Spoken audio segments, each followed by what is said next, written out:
everyone fine. ಬ್ರೇಕ್ನ ಬಳಿಕ ಮತ್ತೆ ಸ್ವಾಗತ. ಇಲ್ಲಿ ಸಿ.ವಿ. ನಾಗೇಶ್ ಅವರು ವಾದ ಮಂಡಿಸ್ತಾ ಇರೋದು ಇಲ್ಲಿ ಮೇನ್ ಆಗಿ ಡಿಜಿಟಲ್ ಸಾಕ್ಷಿಗಳ ಒಂದು ವಿಚಾರದಲ್ಲಿ. ಇಲ್ಲಿ ಸ್ಥಳ ಹಾಜರಾದಂಥ ಸಂದರ್ಭದಲ್ಲಿ ದಾಖಲಾಗಿರುವಂತಹ ಕೆಲವೊಂದಿಷ್ಟು ಅಂಶಗಳು ಮತ್ತು FSL ವರದಿಯಲ್ಲಿ ಬಂದಂಥ ಕೆಲವೊಂದಿಷ್ಟು ಅಂಶಗಳನ್ನ ತಾಳೆ ಹಾಕ್ತಾ ಇದ್ದಾರೆ. ಅಂದರೆ ಇಲ್ಲಿ ರಕ್ತದ ಕಲೆಗಳು ಪತ್ತೆಯಾಗಿಲ್ಲ. ಪ್ರದೋಷ್ ಮೊಬೈಲ್ನಲ್ಲಿ ಮೃತನ ಫೋಟೋ ಇತ್ತು ಅಂತ ಹೇಳಿದ್ದಾರೆ. ಈಗ ತನಿಖೆಯಲ್ಲಿ ಮೃತನ ಫೋಟೋ ಕಳುಹಿಸಿದ್ದೆ PSI. ನೋಡಿ ಇಲ್ಲಿ ಸಿಗ್ತಾ ಇದೆ ಟ್ವಿಸ್ಟು. ಆದರೆ ವಿನಯ್ ಮೊಬೈಲ್ ಸೀಸ್ ಮಾಡಿ ರಿಟ್ರೀವ್ ಮಾಡಿಲ್ಲ. ಯಾಕೆ ಮಾಡಿಲ್ಲ ಹಾಗಾದರೆ ವಿನಯ್ದು ಫೋನ್ದು? ಹೀಗಿದ್ದಾಗ ಇದೊಂದು ಕ್ಲಾಸಿಕ್ ತನಿಖೆ ಎಂದು ಹೇಳಲು ಸಾಧ್ಯನಾ? ಇದು ಕ್ಲಾಸಿಕ್ ಆಗಿ ಸಾಧ್ಯನಾ? ಪಂಚನಾಮೆಯಲ್ಲೂ ಕೂಡ ಇದನ್ನೇ ಹೇಳಲಾಗಿದೆ. ನೋಡಿ ಈಗ ಇಲ್ಲಿ ಪಾಯಿಂಟ್ ನಾವು ಅಬ್ಸರ್ವ್ ಮಾಡಬೇಕಾಗಿರೋದು, ಪ್ರದೋಷ್ ಮೊಬೈಲ್ನಲ್ಲಿ ರೇಣುಕಾಸ್ವಾಮಿದು ಫೋಟೋ ಬಂತು ಅಂತ ಹೇಳಿದ್ರು. ಅದು ಹೊಡೆದಿರೋದು, ಅವನ ಕೈ ಮುಗಿತಾ ಇರೋದು ಅಥವಾ ಅಂಗಾತ ಮಲಗಿರೋದು, ಅದು ಯಾವ್ದು ಫೋಟೋ ಗೊತ್ತಿಲ್ಲ. ಆದರೆ ಇಲ್ಲಿ ಆ ಫೋಟೋವನ್ನು ಕಳಿಸಿದ್ಯಾರು? ಇದೇ ಪೊಲೀಸ್ ಇನ್ಸ್ಪೆಕ್ಟರ್. ಹಾಗಾಗಿನೇ ಇಲ್ಲಿ ಪ್ರತಿಯೊಂದು ಅಂಶಗಳು ಕೂಡ ಟ್ವಿಸ್ಟನ್ನು ಪಡೆದುಕೊಂಡು ಹೋಗ್ತಾ ಇದ್ದಾವೆ. ವಿನಯ್ ಯಾಕೆ ವಿಚಾರಣೆ ಮಾಡಿಲ್ಲ ಅಂತ ನಾಗೇಶ್ ವಾದ ಮಾಡ್ತಿದ್ದಾರೆ. ನೋಡಿ, ವಿನಯ್ ಅವ್ರನ್ನ ಯಾಕೆ ವಿಚಾರಣೆ ಮಾಡಿಲ್ಲ ಅಂದ್ರೆ PSI ವಿನಯ್ ಕೇಸ್ ದಾಖಲಾದ ಮೇಲೂ ಕೂಡ ಯಾಕೆ ಪ್ರಶ್ನೆ ಮಾಡಿಲ್ಲ? ಆ ಫೋಟೋ ಹೋಗಿದೆ ಅವರಿಂದ. ನೋಡಿ ಈಗ ಇಲ್ಲಿ ಇದು ಯಾವ ಕಡೆ ಹೋಗ್ತಿದೆ ಅಂತ ಹೇಳಿದ್ರೆ PSI ವಿನಯ್ ಕಡೆ. ಯಾಕೆ ಅವ್ರನ್ನ ಹಾಗಾದ್ರೆ ಸ್ಟೇಟ್ಮೆಂಟ್ ಅನ್ನು ತಗೊಳ್ಳಿಲ್ಲ ಅವ್ರ ಕಡೆಯಿಂದ? ಈ ಫೋಟೋ ಹೋಗಿದ್ದು ಅವರ ಕಡೆಯಿಂದನೇ ಹೋಗಿದೆ. ಅವ್ರನ್ನ ವಿಚಾರಣೆ ಮಾಡ್ಬೋದಾಗಿತ್ತಲ್ವಾ? ಅವ್ರನ್ನ ವಿಚಾರಣೆ ಮಾಡಿದರೆ ಅಲ್ಲಿ ಏನೇನಾಗಿತ್ತು, ಕಾನ್ವರ್ಸೇಷನ್ನು ಪ್ರದೋಷ್ ಮತ್ತು ಅವರ ಮಧ್ಯೆ, PSI ಮಧ್ಯೆ, ಅದೆಲ್ಲ ಗೊತ್ತಾಗ್ತಾ ಇತ್ತು. ಅವ್ರ ಮೊಬೈಲನ್ನು ರಿಟ್ರೀವ್ ಮಾಡಬೇಕಾಗಿತ್ತು. ಇದೆಲ್ಲವೂ ಕೂಡ ಈಗ PSI ವಿನಯ್ ಕಡೆಗೆ ಹೋಗ್ತಾ ಇದೆ. ಅಂದರೆ ಇಲ್ಲಿ PSIಗೆ ಮೊದಲೇ ಈ ವಿಚಾರ ಗೊತ್ತಿತ್ತು ಅಂತೇಳಿ. ಅಂದರೆ ಈಗ ದರ್ಶನ್ ಅವರ ಪಾತ್ರವೂ ಕೂಡ ಇಲ್ಲಿ ಏನಿದೆ, ದರ್ಶನ್ ಅವರ ಪಾತ್ರ ಇದೆಯಾ ಇಲ್ವಾ ಅನ್ನೋದು ಕೆಲವೊಂದಿಷ್ಟು ಪಾಯಿಂಟ್ಸ್ಗಳಿಂದ ನೋಡಿ ಗೊತ್ತಾಗ್ತಾ ಇದೆ. ಪ್ರದೋಷ್ಗೆ ವಿನಯ್ ಪದೇ ಪದೇ ಕಾಲ್ ಮಾಡ್ತಾ ಇದೆ.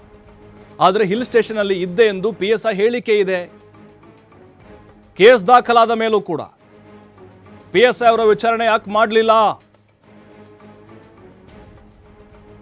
ನೋಡಿ ಇಲ್ಲಿ ಅವತ್ತು ಕೃತ್ಯ ನಡೆದಂತಹ ದಿನ ಜೂನ್ 8.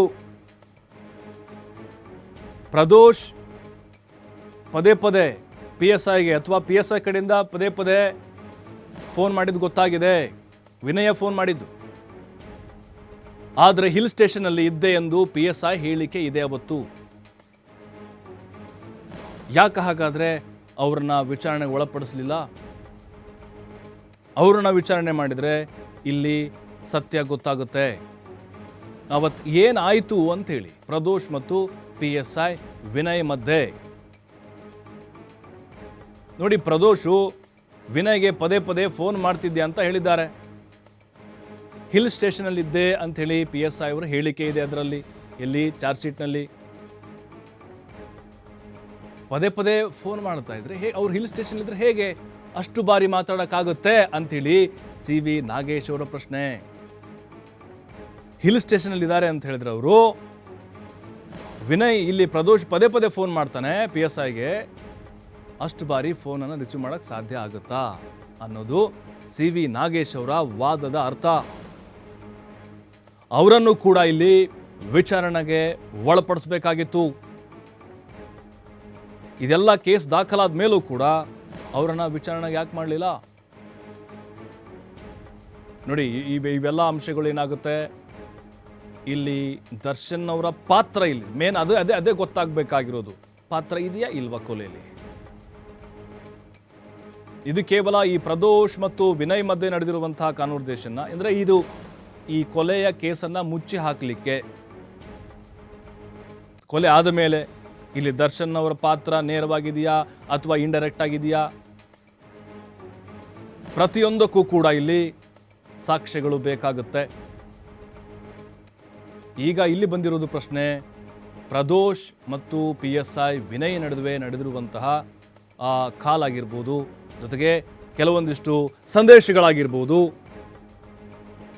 ಅಂದರೆ ಪೊಲೀಸರು ಇಲ್ಲಿ ಈ ಪ್ರಕರಣ ಮೊದಲೇ ಅಂದರೆ ದರ್ಶನ್ ಅವರನ್ನು ಅರೆಸ್ಟ್ ಮಾಡೋದಕ್ಕಿಂತ ಮುಂಚೆ ಅಲ್ಲಿ ಕಾನ್ವರ್ಸೇಷನ್ ಆಗಿದೆ ಅಂತಾನ. ನೋಡಿ, ವಿನಯ್ ಒನ್ ಟೈಮ್ ಫೋಟೋ ಕಳಿಸಿದ್ರು ಅಂತ ಹೇಳಿದ್ದಾರೆ. ರಸ್ತೆ ಬದಿ ರೇಣುಕಾಸ್ವಾಮಿ ಮೃತದೇಹವನ್ನು ಎಸೆಯಲಾಗಿತ್ತು. ಇಲ್ಲಿ ಸುಮ್ನಹಳ್ಳಿ ರಾಜಕಾಲುವೆ ಹತ್ರ ಜೂನ್ 9 ಬೆಳಗ್ಗೆ 9 ಗಂಟೆಗೆ ಕೇಸ್ ದಾಖಲಾಯಿತು. ಕೇಸ್ ದಾಖಲಾದ ಮೇಲೂ ಕೂಡ PSI ವಿಚಾರಣೆ ಯಾಕೆ ಮಾಡಲಿಲ್ಲ? ಜೂನ್ 9 ಬೆಳಗ್ಗೆ 9 ಕೇಸ್ ಆಗುತ್ತೆ. ಅದಾದ ಮೇಲೂ ಕೂಡ PSI ವಿನಯ್ ಅವ್ರನ್ನ ವಿಚಾರಣೆ ಯಾಕೆ ಮಾಡಲಿಲ್ಲ? ವಿಚಾರಣೆ ಮಾಡಿದ್ರೆ ಗೊತ್ತಾಗಿರೋದು. ಅಂದರೆ ಇಲ್ಲಿ ಕೊಲೆ ಆಯ್ತಲ್ವ, ಜೂನ್ 8ಕ್ಕೆ ಕೊಲೆ ಆಗಿದ್ದು.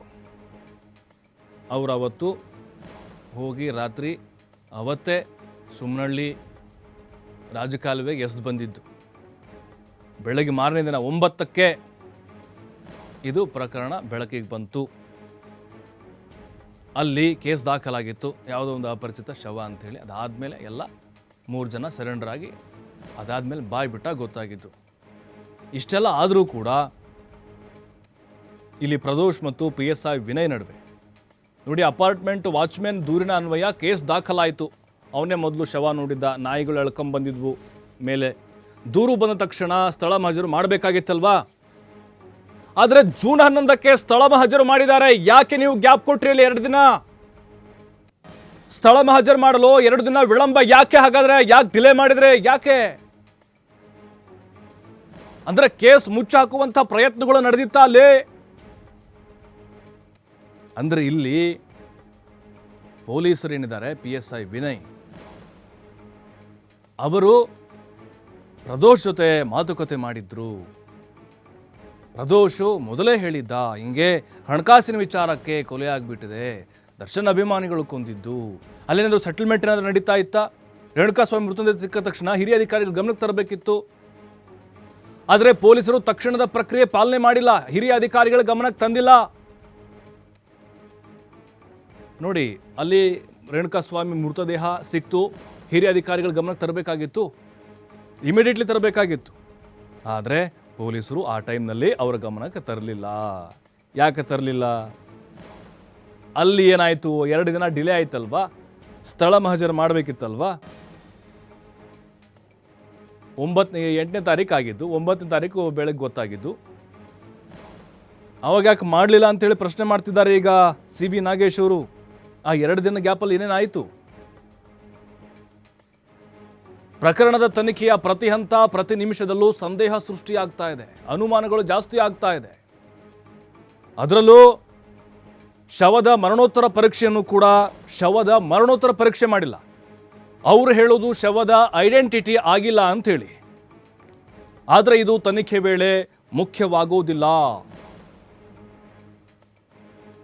ಪೋಸ್ಟ್ ಮಾರ್ಟಮ್ ಮಾಡೋಕೆ ಐಡೆಂಟಿಟಿ ಯಾಕೆ ಬೇಕ್ರಿ? ಪೋಸ್ಟ್ ಮಾರ್ಟಮ್ ಮಾಡಲಿಕ್ಕೆ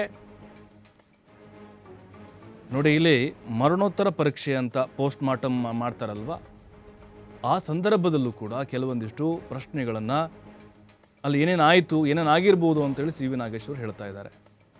ಪ್ರಕರಣದ ಪ್ರತಿಯೊಂದು ಹಂತ ಕೂಡ ಅನುಮಾನಕ್ಕೆ ಕಾರಣ ಆಗ್ತಾ ಇದೆ. ಅಲ್ಲ, ಶವದ ಮರಣೋತ್ತರ ಪರೀಕ್ಷೆಯನ್ನು ಯಾಕೆ ಆ ಟೈಮಲ್ಲಿ ಮಾಡಲಿಲ್ಲ ನೀವು? ಶವದ ಐಡೆಂಟಿಟಿ ಆಗಿಲ್ಲ ಅಂತೇಳಿ ಅವನು ಯಾರು ಅಂತ ಗೊತ್ತಿಲ್ಲ ಅಲ್ಲಿವರೆಗೂ, ಅಂದರೆ ರೇಣುಕಾಸ್ವಾಮಿ ಅನ್ನೋದು ಗೊತ್ತಾಗಿರಲಿಲ್ಲ. ಆದರೆ CB ನಾಗೇಶ್ ಹೇಳ್ತಿರೋದು, ತನಿಖೆ ವೇಳೆ ಅವ್ನು ರೇಣುಕಾಸ್ವಾಮಿನೋ ಅವ್ನ ಹಿನ್ನೆಲೆ ಏನೋ ಅವ್ನ ಗುರುತು ಪರಿಚಯ ಅದನ್ನು ನೋಡೋಂಗಿಲ್ಲ, ಪೋಸ್ಟ್ ಮಾರ್ಟಮ್ ಮಾಡೋಕ್ಕೆ ಐಡೆಂಟಿಟಿ ಯಾಕೆ ಬೇಕ್ರಿ? ಅದು ಶವ ಅಷ್ಟೇ, ಅದಾದಮೇಲೆ ಅವ್ನ ಗುರುತು ಪರಿಚಯ ಹಚ್ಚಿ. ನೋಡಿ, ಇಲ್ಲಿ ಪ್ರತಿಯೊಂದು ಹಂತದಲ್ಲಿ ವಿಳಂಬವನ್ನು ಮಾಡ್ತಾ ಹೋಗಿದ್ದಾರೆ ಪೊಲೀಸರು ಅನ್ನುವಂಥ ಅರ್ಥ. ಆದರೆ ಪೊಲೀಸರು ತಕ್ಷಣದ ಪ್ರಕ್ರಿಯೆ ಪಾಲನೆ ಮಾಡಿಲ್ಲ. ಪೋಸ್ಟ್ ಮಾರ್ಟಮ್ ವಿಚಾರದಲ್ಲೂ ಕೂಡ ಅದೇ, ಸ್ಥಳ ಮಹಜರ ಪ್ರಕ್ರಿಯೆಯಲ್ಲೂ ಕೂಡ ಅದೇ. ಅಂದರೆ ಅಲ್ಲಿ ಕೆಲವೊಂದಿಷ್ಟು ಕ್ವಿಕ್ ಆಗಿ ನಡಿಬೇಕಾದಂತಹ ಪ್ರಕ್ರಿಯೆಗಳನ್ನು ಇವರು ಮಾಡಿಲ್ಲ. ಇಲ್ಲ, ನೀವು ಹೇಳಿದ್ದೀರಿ ಐಡೆಂಟಿಟಿ ಆ ಶವದ ಸಿಕ್ಕಿರಲಿಲ್ಲ ಅಂತೇಳಿ. ಮರಣೋತ್ತರ ಪರೀಕ್ಷೆ ಮಾಡಲಿಕ್ಕೆ ಐಡೆಂಟಿಟಿ ಅವಶ್ಯಕತೆ ಇಲ್ಲ. ಯಾಕೆ ಬೇಕು? ಮೊದಲು ಪೋಸ್ಟ್ ಮಾರ್ಟಮ್ ಮಾಡಿ ಆಮೇಲೆ ನೀವು ಐಡೆಂಟಿಟಿಯನ್ನು ಪತ್ತೆ ಹಚ್ಚಬೇಕಾಗಿತ್ತಲ್ವ. ಆಮೇಲೆ ಆ ಡೆಡ್ ಬಾಡಿ ಸಿಕ್ಕ ತಕ್ಷಣ ನೀವು ಹಿರಿಯ ಅಧಿಕಾರಿಗಳ ಗಮನ ತರಬೇಕಾಗಿತ್ತು. ಅದನ್ನೂ ಮಾಡಿಲ್ಲ. 2 ದಿನ ನೀವು ಸ್ಥಳ ಮಹಾಜರು ವಿಳಂಬ ಮಾಡಿದಿರಿ. 8ನೇ ತಾರೀಕು ಆಗಿದ್ದು 12ನೇ ತಾರೀಕು ಮಾಡ್ತೀರಿ ನೀವು. ನೋಡಿ, ಈಗ ಪ್ರಕರಣದ ಕಡೆನೇ ಎಲ್ಲವೂ ಕೂಡ ಹೋಗ್ತಾ ಇದೆ. ಪ್ರತಿಯೊಂದು ಅನುಮಾನ ಕೂಡ ವ್ಯಕ್ತವಾಗ್ತಾ ಇದೆ ಇಲ್ಲಿ. ಈಗ ಪೊಲೀಸರ ತನಿಖೆ ಹೇಗೆ ಸಾಗಿತು, ಹೇಗೆ ಇಲ್ಲಿ ನಡೀತು ಅನ್ನೋದು ಪ್ರಶ್ನೆ. ಈಗ ಎಲ್ಲ 14 ಆರೋಪಿಗಳ ಬಟ್ಟೆಗಳ ಮೇಲೂ ರಕ್ತದ ಕಲೆ ಇದೆ ಅಂತಾರೆ. ಆದರೆ ಪೋಸ್ಟ್ ಮಾರ್ಟಮ್ ರಿಪೋರ್ಟ್ ಗಾಯಗಳು ಹೇಳೋದೇ ಬೇರೆ. ಪೋಸ್ಟ್ ಮಾರ್ಟಮ್ನಲ್ಲಿ ಬಂದಂಥ ಗಾಯಗಳದ ರಿಪೋರ್ಟ್. ಆದರೆ ಗಾಯ ಆಗಿರುವ ರೀತಿನೇ ಬೇರೆ ಇದೆ ಇಲ್ಲಿ. ದೇಹದಲ್ಲಿ ಗಾಯದ ಗುರುತುಗಳಾಗಿದ್ದಾಗ ವಿಳಂಬ ಮಾಡಿದ್ದೆ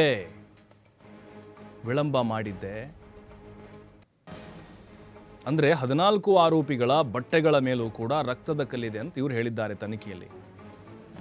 ಆದರೆ ಪೋಸ್ಟ್ ಮಾರ್ಟಮ್ ರಿಪೋರ್ಟ್ ಗಾಯಗಳಿದಾವಲ್ಲ, ಅದು ಹೇಳೋದು ಬೇರೆ. ಅಲ್ಲಿ ಗಾಯಗಳಾಗಿರುವಂಥ ರೀತಿ ಬೇರೆ ಇದೆ. ಅಂದರೆ ದೇಹದಲ್ಲಿ ಗಾಯದ ಗುರುತುಗಳಿದ್ದಾಗ ವಿಳಂಬವನ್ನು ಮಾಡಿದ್ದಾರೆ. ಅಂದರೆ ಇಲ್ಲಿ ಈಗ ಅದು ಅವನ ಮುಖ ಏನು ವಿಕಾರವಾಗಿತ್ತು. ರೇಣುಕಾಸ್ವಾಮಿ ಕೊಲೆ ಮಾಡಿದಾಗ ನಾಯಿ ಕಚ್ಕೊಂಡು ಹೋಗಿತ್ತು, ಒಂದು ಕಿವಿ ಇರಲಿಲ್ಲ. ಅವನಿಗೆ ಅಲ್ಲಿ ಒಂದು 30-40 ಗಾಯಗಳಾಗಿತ್ತು, ಸುಟ್ಟು ಗಾಯಗಳಾಗಿತ್ತು. ಅಂದರೆ ಪೋಸ್ಟ್ ಮಾರ್ಟಮ್ ರಿಪೋರ್ಟ್ ನಾವು ನೋಡಿದ್ದು. ಇಲ್ಲಿ ನಾಗೇಶ್ ಅವರು ಹೇಳ್ತಾ ಇರೋದು, ಈ ಬಟ್ಟೆಗಳ ಮೇಲೆ 14 ಆರೋಪಿಗಳ ಬಟ್ಟೆಗಳ ಮೇಲೆ ರಕ್ತದ ಕಲೆ ಇದೆ ಅಂತ ನೀವು ಹೇಳ್ತಾ ಇದ್ದೀರಲ್ವಾ.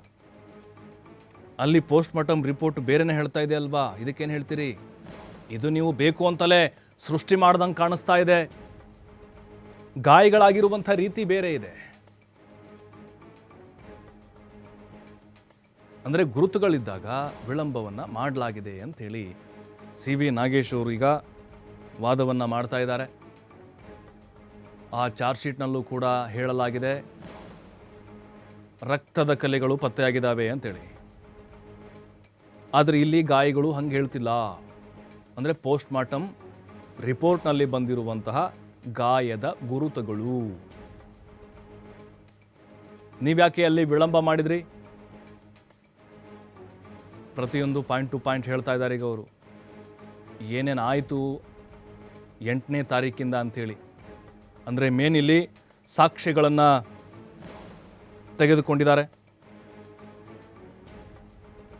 ಸಾಕ್ಷ್ಯಗಳೇನಿದಾವಲ್ಲ, ಪೊಲೀಸರೇ ಇಲ್ಲಿ ಕ್ರಿಯೇಟ್ ಮಾಡಿದ್ದಾರೆ ಅನ್ನುವಂತಹ ಅರ್ಥದಲ್ಲಿ CV ನಾಗೇಶ್ ಅವರ ವಾದ ಇದೆ. ಬೇಕು ಅಂತಲೇ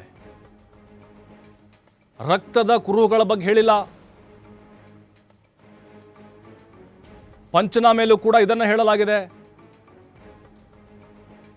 ದೇಹದ ಗಾಯದ ಗುರುತುಗಳಿದ್ದಾಗ ವಿಳಂಬವನ್ನ ಮಾಡಿದ್ದು ಯಾಕೆ ಅಂತ ನಾಗೇಶ್ ಪ್ರಶ್ನೆ ಮಾಡಿದ್ದಾರೆ.